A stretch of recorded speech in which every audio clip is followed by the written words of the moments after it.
Let me show you how to get rid of this annoying camera shutter sound on your Samsung Galaxy S26 or S26 Ultra.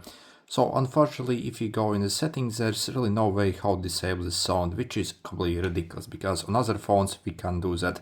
So the only thing we can do, there are two different ways.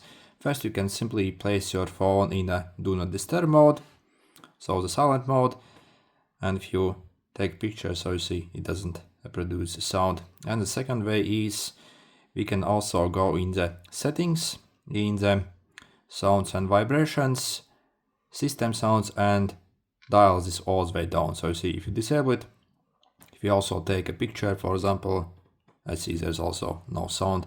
I wish they actually included like a settings that we could enable or disable it to turn it off easily, but we can't, unfortunately. Good luck.